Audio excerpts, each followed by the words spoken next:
Hey, what's up, everyone? This is Michael Davis from Mira Scriptura. Today we're going to be looking at what I'm calling metaphorical logic. I don't know if that's the best term for it, but that's what I'm going to call it. So until I come up with something better, that's what I'll call it.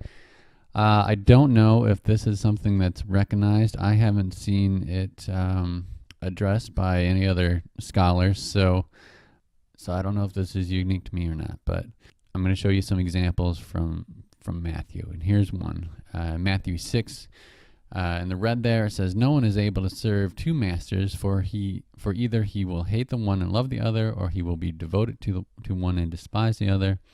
You are not able to serve God and money."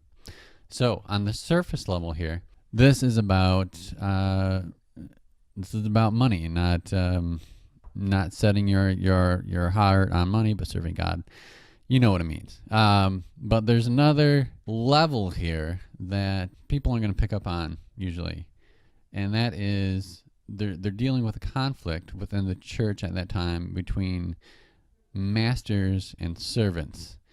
And in the rest of the New Testament, I can't go into detail today, and I haven't actually put all the pieces together, but there seems to be a conflict between masters and servants that's based on this idea that servants obeyed their masters in some aspects of their life, but Jesus Christ was their other master, and so they would kind of disregard their earthly master in favor for their heavenly master, Jesus, in some instances. And so this is causing some tension among the slaves and the earthly masters.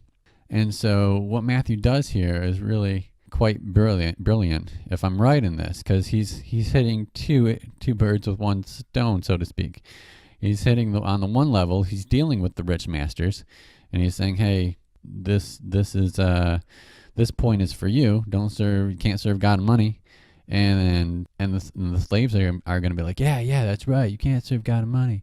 But this you can use the same logic against the slaves, because they can't serve two masters either. And so Matthew's trying to get rid of that conflict of heavenly master and earthly master conflict, and we see throughout the New Testament where such as Paul encouraging them to obey their masters. And so I think, that was the issue that was happening there. And so you have the logic really applies to is really countering two different false teachings at one time. And I think it's absolutely brilliant.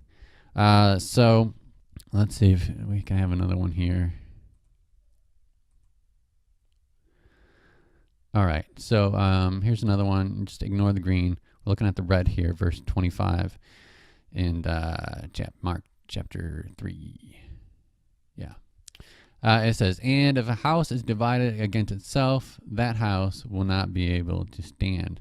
So he's talking about, where Jesus expels the demon, and they say, he cast the demon out by the power of Satan or whatever, and Jesus counters with the logic of a house divided against itself can't stand. And everyone's going to be kind of like, yeah, in agreement with that.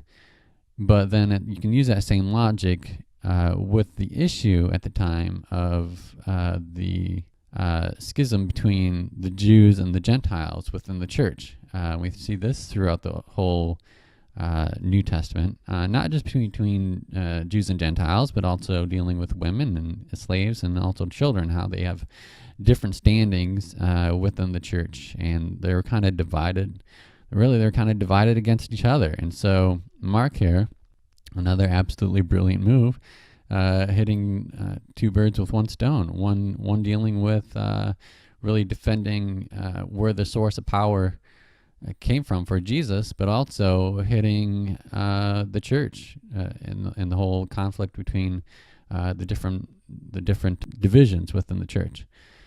So that's another one. A third one here, I'm not super crazy about.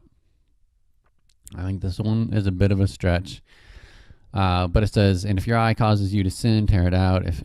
it is better for you to enter into the kingdom of God with one eye than having two eyes to be thrown into hell. So, okay, so on the surface level, dealing with sin and what causes you to sin, and this is often written off as hyperbole.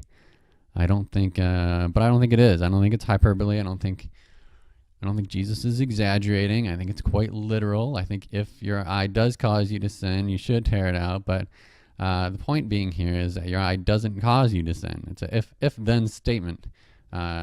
So if this is true, then this should happen. But the first thing's not true. It's later in what is this? This is Mark. I don't know if later in Mark, but other places in the New Testament talks about how your sin comes out of the heart. It's not really about the eye or the hands. So that's kind of the surface level.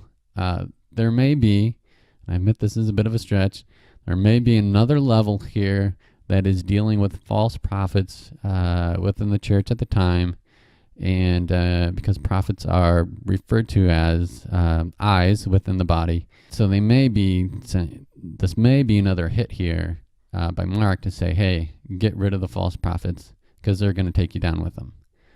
So that's those are three examples of what I'm calling metaphorical logic. It is something that seems to be unique to narratives when you're mirror reading it.